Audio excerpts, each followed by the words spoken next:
খেলার মাঠে তৃণমূল নেতার দাদাগিরি, রেফারিকেই লাথি মারল তৃণমূল নেতা।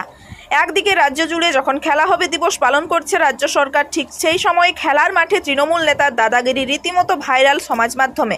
ফুটবল টুর্নামেন্টে গোল নিয়ে বিতর্কের মাঝে মাঠে ঢুকে আদিবাসী রেফারিকে সজোরে লাথি মেদিনীপুর শহরের সক্রিয় তৃণমূল কর্মী নামে পরিচিত রাজা খানের। মারধরের ছবি রীতিমতো ভাইরাল সমাজ মাধ্যমে। শুধু রেফারিই নয়, তৃণমূল নেতার হাতে আক্রান্ত খেলা দেখতে আসা দর্শকরাও। মেদিনীপুরে কোতোয়ালি থানায় লিখিত অভিযোগ দায়ের তৃণমূল নেতার বিরুদ্ধে। ইতিমধ্যেই সমাজ মাধ্যমে সরব রাজ্যের বিরোধী দলনেতা শুভেন্দু অধিকারী। মেদিনীপুর শহরের চার্চ স্কুলের মাঠে স্বাধীনতা দিবসের সন্ধ্যায় চলছিল ঐতিহ্যবাহী এক ফুটবল টুর্নামেন্টে একটি খেলার মাঝে গোল নিয়ে বাঁধে গোলমাল। টুর্নামেন্টের রেফারি ছিল লক্ষণ মান্ডি নামে আদিবাসী সমাজ থেকে উঠে আসা এক রেফারি সিদ্ধান্ত মনোমত না হওয়ায় খেলার মাঠে ঢুকে প্রকাশ্যে রেফারিকে মারধর করে আয়োজকদের মধ্যে অন্যতম দাপুটে তৃণমূল কর্মী নামে পরিচিত রাজা খান। রেফারিকে সজোরে লাথি মারার ভিডিও রীতিমতো ভাইরাল হয়ে যায় সমাজ মাধ্যমে। এমনকি গন্ডগোল থামাতে আসা দর্শকদেরও মারধর করা হয় বলে অভিযোগ।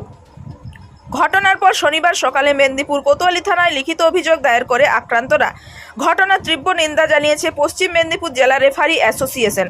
ইতিমধ্যেই সমাজ মাধ্যমে ভিডিও পোস্ট করে এই ঘটনার শাসক দলকে নিশানা করেছে রাজ্যের বিরোধী দলনেতা শুভেন্দু অধিকারী। শাসক দলের সাথে সক্রিয়ভাবে যুক্ত থাকার কারণেই কি খেলার মাঠেও এই দাদাগিরি করতে ছাড়ল না রাজা খান? এটাই এখন সবথেকে বড় প্রশ্ন। অন্যদিকে সকাল থেকে গোটা অভিযোগের বিষয় নিয়ে জানার জন্য আমরা গিয়েছিলাম রাজা খানের বাড়িতে, কিন্তু কোনো সাড়া মেলেনি। এমনকি ফোনেও বারবার যোগাযোগের চেষ্টা করি আমরা, মেলেনি কোনো উত্তর। তবে ঘটনার পর নির্দিষ্ট অভিযোগের ভিত্তিতে গ্রেপ্তার করা হয় রাজা খানকে। এদিনই তাকে মেদিনীপুর আদালতে তোলা হলে আদালত দুদিনের পুলিশি হেফাজতের নির্দেশ দেন। আপনারা দেখছেন রূপসী বাংলা মিডিয়া। এখন একটা ছোট্ট বিরতি, ফিরে আসছি বিরতির পর। পুরুলিয়ায় পাত্রপাত্রী যোগাযোগের একমাত্র বিশ্বস্ত প্রতিষ্ঠান বিবাহ পরিচয়। আপনার মনের মতো জীবনসঙ্গী খুঁজতে আপনার পাশে রয়েছে বিবাহ পরিচয়। তাই আর দেরি না করে আজই যোগাযোগ করুন বিবাহ পরিচয়, municipality commercial complex, 2nd floor, Chaibasa road, opposite PWD office, Purulia. Mobile number 9232440272। প্যারামেডিকেলে পুরুলিয়া ও বাঁকুড়া জেলার একমাত্র 35 বছরের পুরাতন ও বৈধ প্রতিষ্ঠান KDM college of paramedical studies, জেলখানা মোড়, পুরুলিয়া। মাধ্যমিক ও উচ্চ মাধ্যমিক পাস ছাত্রছাত্রীদের জন্য nursing, RMP, DIASM, DMLT, ECG, X-ray, DBSM বায়ো, DPT, CMS, ED, ভেটেরিনারি ইত্যাদি কোর্সে অভিজ্ঞ ডাক্তার দ্বারা প্রশিক্ষণ দেওয়া হয়। অভিজ্ঞতা ও যোগ্যতার ভিত্তিতে রয়েছে চাকরির সুযোগ। তাই দেরি না করে আজই যোগাযোগ করুন 9933835975 এই নম্বরে। ফিরে এলাম বিরতির পর। আপনারা দেখছেন রূপসী বাংলা মিডিয়া। ঘটনা ঘটেছিল, আমি আদিবাসী সম্প্রদায় রেফারি, মেদিনীপুর রেফারি অ্যাসোসিয়েশনের সদস্য। আর এই ঘটনাটা হচ্ছে আমাদের ওল্ড প্রদীপ সংঘ পরিচালনায় মেদিনীপুর চার্চ স্কুল মাঠে এই ঘটনাটা ঘটেছিল। একটা খেলা পরিচালনা করতে গিয়ে আমাদের রাজা খানের একটা টিম ছিল। রাজা খানের টিম একটা গোল করে এগিয়ে রয়েছিল। সেটা শোধ হওয়ার হচ্ছে গোল পোস্ট থেকে একটা ইয়ারে ঢুকে গেছে। সেই বলটাকে কেন্দ্র করে না মানার জন্য নারাজ হয়েছিল যে না, এটা গোল হয়নি। সেই সুবাদে শেষমেশ আমি সেই ডিসিশন দিয়েছি গোল হয়েছে।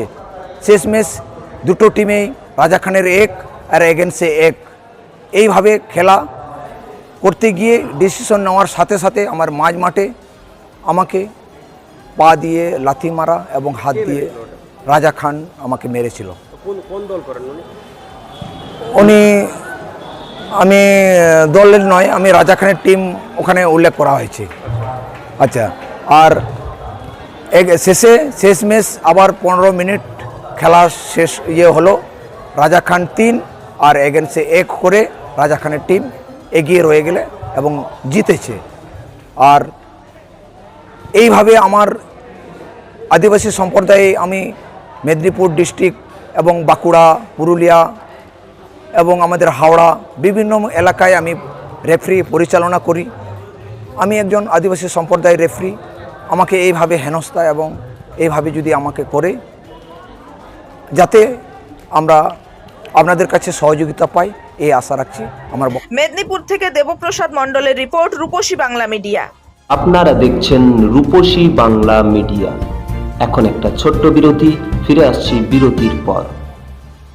সারৈকেল্লা খরসুমা জেলার সুবিখ্যাত কবিরাজ Bhadrasen Bhagat TB, filaria, sugar, tumour, Baat, ধাতু, একজিমা, দাঁতের রোগ, কানের রোগ, গুপ্ত ও যৌন রোগ ইত্যাদি চিকিৎসা করেন। এখন নিয়মিত চেম্বার করছেন প্রতি সোমবার বান্দোয়ানে, শুক্রবার বড়াবাজারে সারগোতে, রবিবার এঁচাগড় থানার টিকর গ্রামে, মঙ্গলবার রাজনগর থানার কেন্দ্রমন্ডিতে, বৃহস্পতিবার নিমডি থানার রঘুনাথপুরে। বিস্তারিত জানতে যোগাযোগ করুন 7368034266 এই নম্বরে। ফিরে এলাম বিরতির পর। আপনারা দেখছেন রূপসী বাংলা মিডিয়া।